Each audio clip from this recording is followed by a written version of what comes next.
تو ہر مشکل کام آپ کے لیے آسان.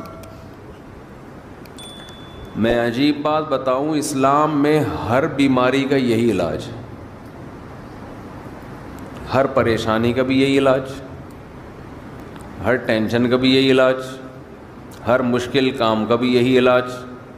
وہ کیا علاج ہے کہ ہم نے جانا کہاں ہے؟ اللہ کے پاس. آپ نے بعض حکیم دیکھے ہوں گے، اب تو حکیم لوگ شارٹ ہو رہے ہیں مارکیٹوں سے، بہت کم کہیں کہیں نظر آتے ہیں. بعض حکیموں میں مشہور ہوتا تھا ہر بیماری کا ایک ہی چورن ہے ان کے پاس، ہر بیماری کا ایک ہی چورن. وہ شاید فراڈی ہوتے ہوں، لیکن اسلام میں ہر بیماری کی ایک ہی دوا ہے، اور یہ زبردست دوا ہے. دیکھیں اللہ تعالیٰ نے جب ہمیں کوئی غم اور پریشانی ہو تو اللہ نے اپنے نیک بندوں کی جو صفات بیان کی ہیں وہ کیا بیان کی ہیں؟ الذین اذا اصابتہم مصیبہ، انہیں جب کوئی مصیبت پہنچتی ہے، قالوا تو یہ کہتے ہیں، انا للہ، ہم اللہ کے لیے ہیں، وَإِنَّا إِلَيْهِ رَاجِعُونَ، ہم نے جانا کہاں ہے؟ اللہ کے پاس. مصیبتن میں تنوین ہے، تنوین. اگر یہ ہوتا نا المصیبہ، اس کا مطلب ہوتا کوئی خاص قسم کی جب مصیبت پہنچتی ہے تو یہ کہتے ہیں. خاص قسم کی مصیبت کچھ بھی ہو سکتی ہے، لیکن یہاں ہے مصیبتن، کسی بھی قسم کی مصیبت، کسی بھی قسم کی ٹینشن، کوئی پریشانی،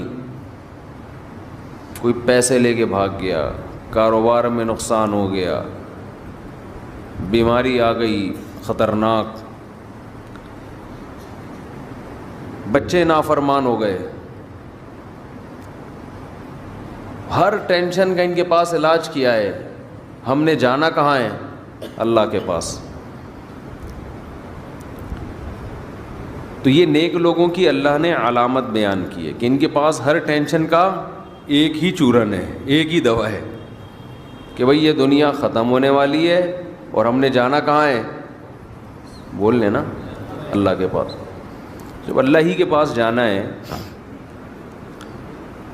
تو کیا ہوگا بھئی؟ وہاں جا کے اللہ کے پاس سوال پیدا ہوتا ہے. بھئی اللہ کے پاس جانے کا مطلب یہ ہے کہ یہ ٹینشن دینے والا اللہ ہے، تو وہ مجھے دیکھ رہا ہے کہ میں اس پریشانی میں صبر کر رہا ہوں، اس کا نعم البدل وہ قیامت کے دن مجھے دے دے گا.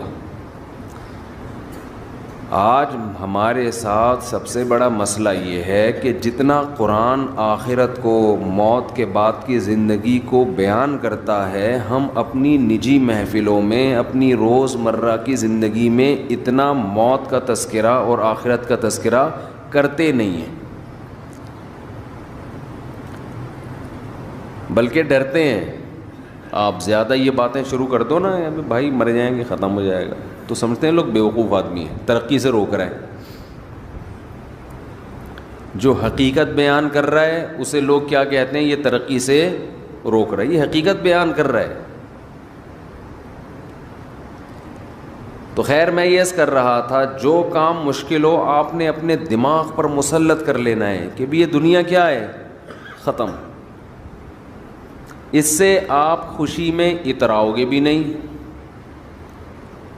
ورنہ خوشی میں بھی انسان آپے سے باہر ہو جاتا ہے. پیسہ آ گیا تو پتہ نہیں اتنا خوش ہو رہا ہے جیسے کیا ہو گیا، بھائی کتنا کیا ہو گیا. وہ طوطا یاد آ رہا ہے، کیا ہوا؟ ایک بولنے والا طوطا کچھ دن پہلے دیکھا، وہ بات بات پہ کہہ رہا تھا کیا ہوا، ایسے اسٹائل سے کہہ رہا تھا کیا ہوا. اس کو زیادہ چھیڑو نا، تنگ کرو طوطے کو، آواز مارتا تھا کیا ہوا. تو اگر کوئی پیسہ آ کے کوئی بہت ہی زیادہ خوش ہو گیا تو آپ نے کیا کہنا ہے؟ اس کو بولنا ہے کیا ہوا. ہمیشہ کے لیے تھوڑی آیا ہے، تھوڑے دن کھائے گا پیے گا ختم، بڈھا ہو جائے گا، ٹائم تھوڑی لگ رہا ہے. کوئی زیادہ ٹائم نہیں ہے بڈھے ہونے میں، خوب سمجھ لو، اور مرنے میں. یہ خوش فہمی میں مبتلا نہ رہیں کہ پتہ نہیں کتنا ٹائم لگے گا.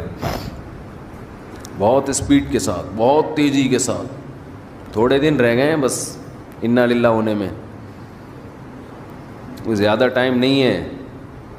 جو جوان ہیں ان کے لیے بھی زیادہ ٹائم نہیں. ابھی ٹائم دیکھو ایسا، اب یوٹیوب پہ لکھ لو نا پرانی فلم کا ہیرو، اور ابھی آج دیکھ لو کیسا لگ رہا ہے. تو ہیرو کا یہ حال ہے تو ہم اور آپ تو ہیرو ہیں بھی نہیں. 1980 کا ہیرو دیکھ لو اب کیسا لگ رہا ہے آج کل. تو جب وہ ایسا لگ رہا ہے تو ہم اور آپ کیسے لگیں گے 15-20 سال کے بعد؟ ہم تو ہیرو ہے بھی نہیں. ایک تو ہم ہیرو جیسے نہیں ہیں، دوسرا ہم صحت کو اتنا مینٹین رکھ بھی نہیں سکتے جتنا وہ لوگ رکھتے ہیں.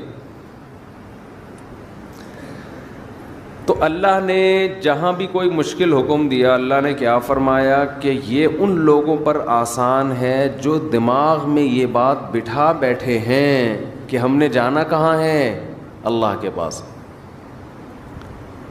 تو رمضان میں کچھ کام ایسے ہیں جو نبی صلی اللہ علیہ وسلم نے بہت زیادہ کیے ہیں، اور وہ کام بھی جب تک آپ کو یہ یقین نہ ہو کہ میں نے اللہ کے پاس جانا ہے اس وقت تک وہ کام آسان ہے نہیں.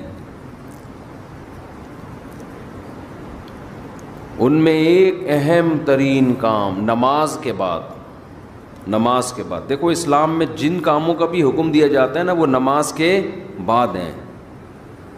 سب سے پہلے نماز ہے. شروع قرآن یہاں سے ہوتا ہے، یقیمون الصلاۃ ومما رزقناہم ینفقون. نیک بندوں کی علامت میں سب سے پہلی علامت نماز کو قائم کرتے ہیں. اور جو رزق ہم نے دیا یہ دوسری بڑی علامت ہے.